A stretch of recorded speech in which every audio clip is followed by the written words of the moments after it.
Hello guys, how's it going? It's been so long. Well, I had some time taking off because I am moving and I wasn't able to take the time to make a video these days. But anyways, I'm gonna be right on track within the next days and everything will move forward. Anyways, I want to say something quite personal and I think most people are going to relate to this, and I think it's a very interesting topic because I think it needs more attention. Have you ever been in a situation where you acted in a way that you didn't thought you were going to act that way, and it was completely out of the blue, out of nothing? You either stumbled upon something, either you were not able to speak as clearly, you froze, or basically you acted very in an adrenaline way, let's just say, very rapidly, very out of nothing, very intensely, and talked in a way that you typically are not going to speak that way. You weren't going to speak that way, and for some reason it felt also natural. Let me explain what I mean. Uh, the idea of this video is basically to describe that, depending, of course, on the situation, some emotions when we experience life basically are coming out, right? And some emotions may as well be more intense than others. And that's not necessarily because of the situation or because of our perception of the situations or the feelings. Sometimes some feelings are intense based on the individual. And I'm saying this because I think as people we have some kind of sensitivity when it comes to certain emotions. For example, me, when it comes to, in a way, rage, I should say, in my earliest year, basically, that seems to be very natural for me to be in a complete, intense, constantly pumped up, constantly mad, and everything is against me, and I hate everyone, and I cannot stand life, and how is everybody living like this, and so on. But now that I'm seeing this as a third person, and I remember basically that picture of myself back then, I'm saying to myself that, okay, that doesn't seem to be very healthy. That doesn't seem to be something I must continue having within my life as if it's nothing. And so, of course, there are many therapies, and personally, I love meditating. And if I could, I would meditate for hours entirely. But too bad I can't. But anyways, the thing is that there's certain triggers that personally make me, in a way, be intensely mad, and sometimes even today, but nowhere near as the other days, because now with meditation, basically, it's just like I have a huge cover of sheet, let's just say, and when I'm mad and I don't have the sheet, meaning the meditation exercises, means basically that I'm just willing to go out on anyone who just doesn't, that I just don't like his or her face, and basically smash him to smithereens because I'm so mad at everyone and everything, and just shut up, leave me alone, and all the stuff the typical angry blind person would do. But now that basically I meditated for years, I can say that there's some kind of sheet, very tense, very heavy, very, in a way, big shaped, how should I say this, sheet cover, in a way, that makes me want to go wild, but this entire cover goes against me, and think of it like a carpet, a very tense, heavy, in a way, big, thick carpet that basically falls falls from above and covers all of my body and my mind and my head, and basically holds me down and does not allow me to move, not in a forceful way, but more likely a clear, calm-minded way that basically helped me to relax and helped me do the thing that I'm supposed to do. But I'm saying this in what sense? I'm saying this because after many years of meditation and exercising and calming myself down, uh, I was able to basically scan myself more. And the thing is that I realized recently that there are certain triggers, and some people are more sensitive to some emotions more than others. And the thing is that I don't think it's something necessarily out of a trauma, but it's more like of a thing we don't necessarily have the experience upon it. For example,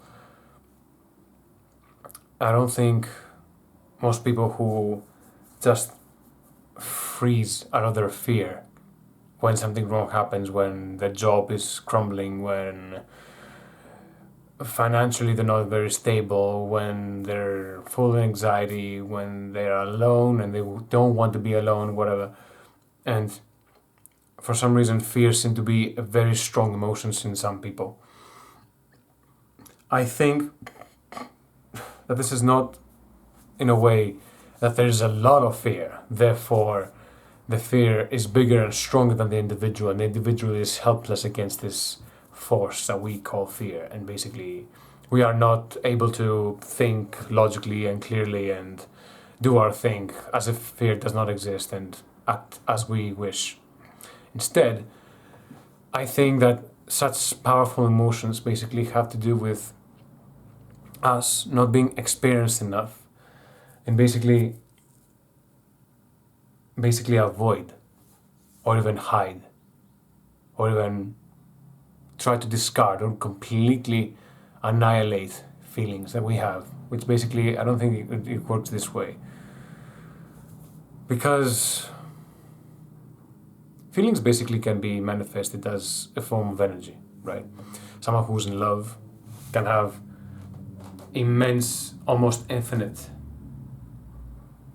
how should I say this, amount of energy, and basically he can basically either do whatever he or she can for his or her loved one and to go far and beyond and from in almost every way, do more in the work, do more in the work, yes, exercise more to be more attracted to your loved one, or just just really be willing to sacrifice yourself for your loved one in a way.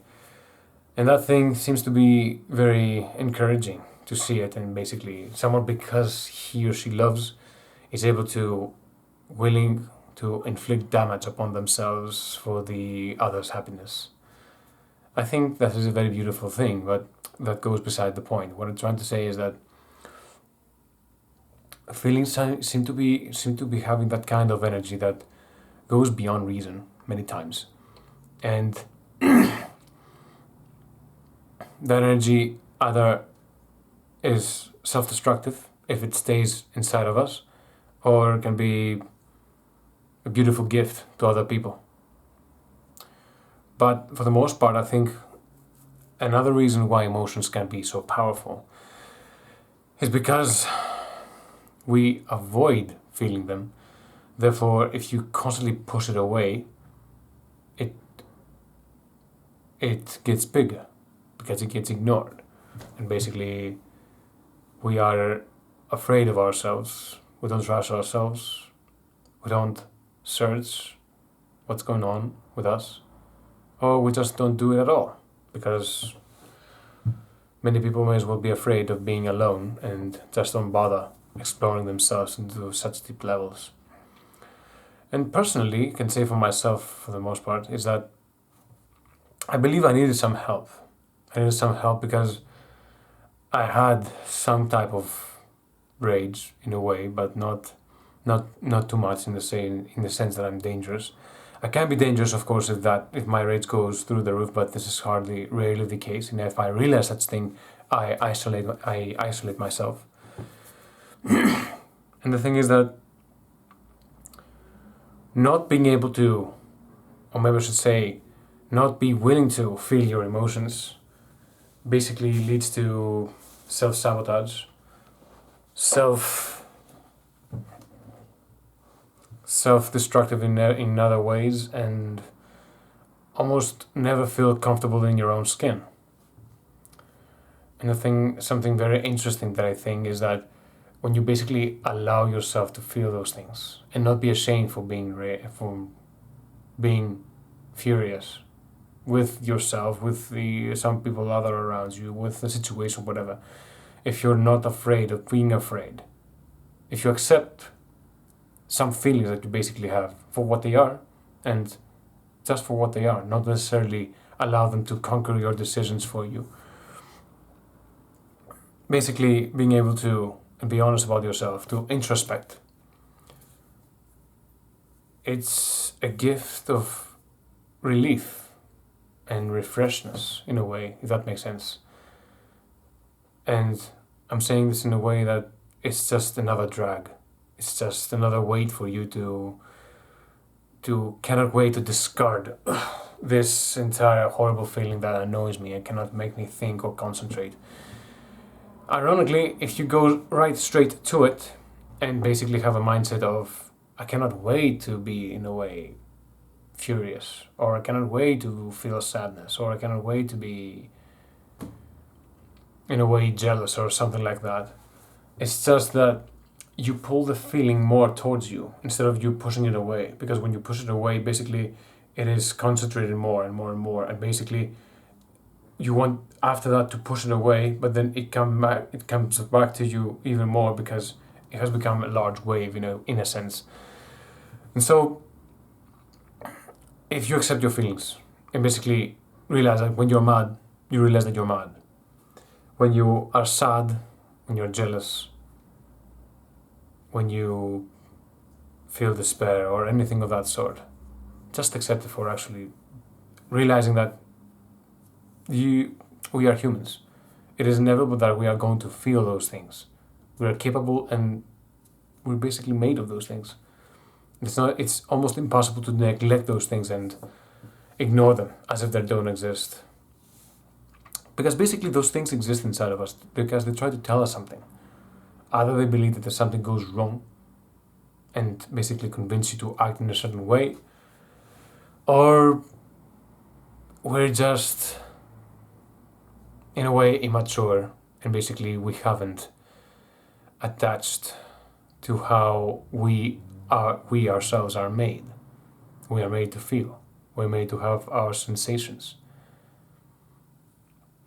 And the thing is that I really appreciate what an amazing person, for me at least, one of the most badass people I think that ever existed, ever said that basically you can take your emotions and basically treat them like children. And if you think that your emotions are children, and start treating them with, of course, kindness and warmth and love, in a sense, by your conscious mind, by your willingness to recognize that you may as well suffer at one point, and you know how to heal yourself by giving the proper attention and love to your sensations and your feelings through your energy of consciousness and being mindful. Basically, you are much more tolerant, much more patient in life, much more happy, much more fulfilled. And basically life, I think, believe begins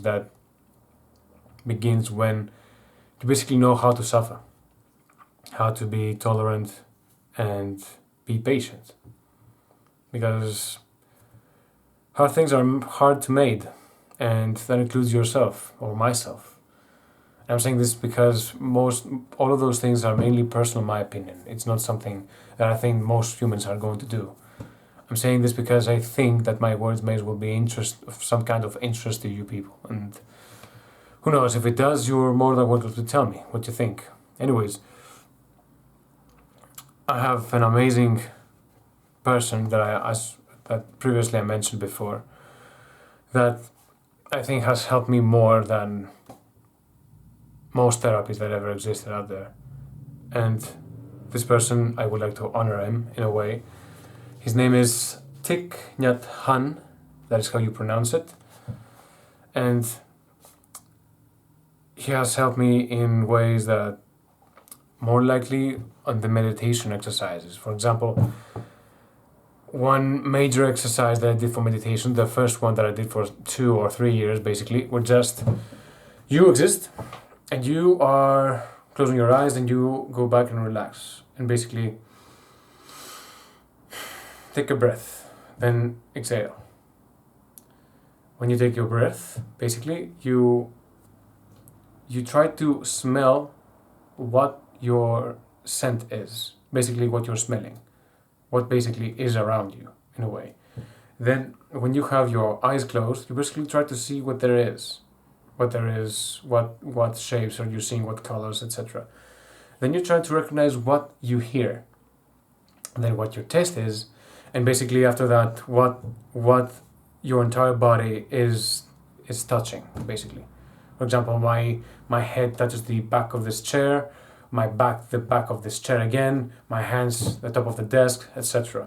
And once you do one sensation individually, then a very good exercise would be, once you did all of them individually, do them all at once and basically try to do and stay with that sensation and that kind of presence for 15 or 20 minutes basically. Now, that was a very light form of meditation basically. You can do that for, who knows, can be the first exercise for anyone who doesn't did meditation in the earliest year, but I want to point out that this was just a small exercise that I just found, that I found really interesting. This guy came in and basically made my meditation into steroids. He turned them with meditation with steroids, basically. And everything has to do with your breath. You can breathe and put your attention on your breath and basically allow your breath to transform your body and your mind in ways that I possibly didn't thought I could. And along that, you can actually use self-talk to basically not transform your consciousness or subconscious, but in a way, the thing that I was talking to you earlier, that you may as well start talking to your feelings as if they're small children. And what's amazing about this is that I think that this is basically maturity, in my opinion. It is basically the attachments and associations with your feelings and being able to hear yourself and at the same time grow up and learn, while at the same time you do not live your past small self basically die and having his or her sensations and thoughts completely wiped out and giving attention to your painful emotions. And for me, basically, that is one of the books that I, of course, highly recommend. It's Fear from Thich Nhat Hanh.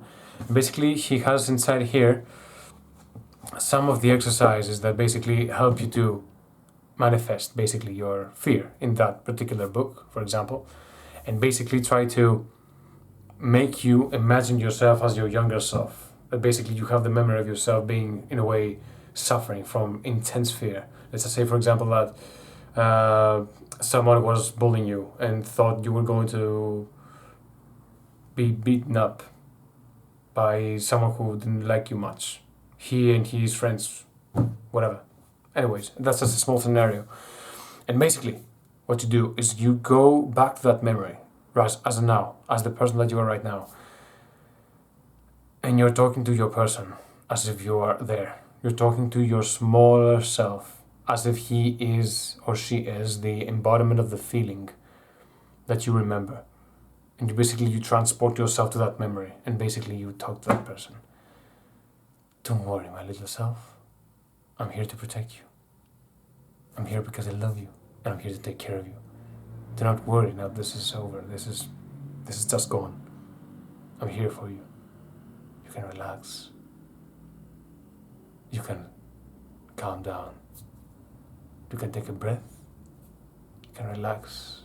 You can smile. Because it's over. Because I'm here right now and we made it. And basically, that is a small fragment. That's a small kind of exercise. That's not that exactly. You can read exactly what he says in his book, but that's just one small example of what I find brilliant about effectively talking to yourself, as if you're someone who's traumatized or in pain. Because I think we don't pay much attention to how we can heal basically on ourselves and the environment that sometimes seems to be way too cruel for our younger innocent selves, that we do not know what self-defense is, we do not know how to heal, we do not know what feelings is, and basically the sensation is so painful we just don't want to feel them, and so we just F you, rage, F you, whatever. I don't want to feel those things. This is just my perception, I'm just pointing out again. And that also happened to be very interesting to me. That personally happened to be one of my favorite books, and it's very effective in my opinion. I highly recommend this. But another book that I think it's very interesting in my eyes again would be the same person's book, Thich Nhat Hanh, but in his wrath version, or rage, basically. And the thing is that as a person who really thought about myself being consumed by rage and basically blinded, I thought to myself that this is going to be the rest of my life forever. Why? Because there was a point, and sometimes still do, sometimes that I feel extreme anger.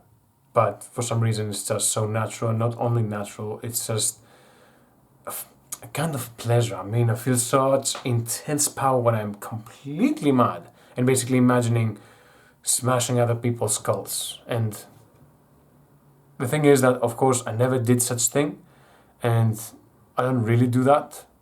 It's just that some flashbacks out of nothing. When I got mad and basically start memory after memory after memory, and then imagine a scenario where I just destroy the people. I'm saying to myself, wow, at such moments.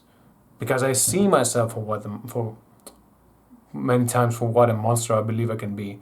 But thank God I never became actually physically a person like that.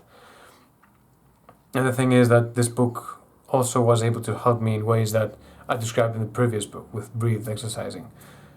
And the amazing thing is that there can be several books about your feelings and your sensations and about self-improvement and all those stuff. And I believe that some things of that type may as well be completely cringe, but sometimes they're completely effective and they are extremely healing in a way. I'm saying this in a way that can give me, freedom from sensations that basically I used to hate, but now I'm just like, hey, we're cool. And so, if I do this a lot with most of my feelings and sensations, my body doesn't seem to be so foreign to me anymore. I'm not a foreigner inside of my own body. I'm not just someone who tries to constantly escape for what the body tries to tell me with our stupid feelings. No, that feeling is a child that probably is in pain. And a parent must come and basically talk to that child with the most interest. And that is basically what treating yourself and your emotions as a child that is being traumatized makes to you. The child no longer becomes a child. It becomes basically an actual extension of you, that you are more familiar with the feeling, and the feeling just stops being so intense and so painful and so unknown. The thing is that I don't think, of course, we're ever going to get rid of those sensations, fear or anger, but to a greater extent, I can basically say that, There are some absolutely amazing people that just try to help, and they're doing it with absolute ease. I don't know how they're doing it, but they're amazing. And I believe that there's almost help for anything these days. And I believe that most people must treat themselves with more kindness and talk to themselves as if there's some people that matter in their life, and not sabotage or even whipping themselves because they didn't do the right thing all the time, or they just do the exact same mistake all over and over and over and over again. Because you know what? When you're dealing with your inner demons to the point where it's so they're all rooted in you, it takes time. You can be lenient with yourself. You can be patient. And patience basically is one of the most underrated gifts that you can give to you. With patience, you can do anything. And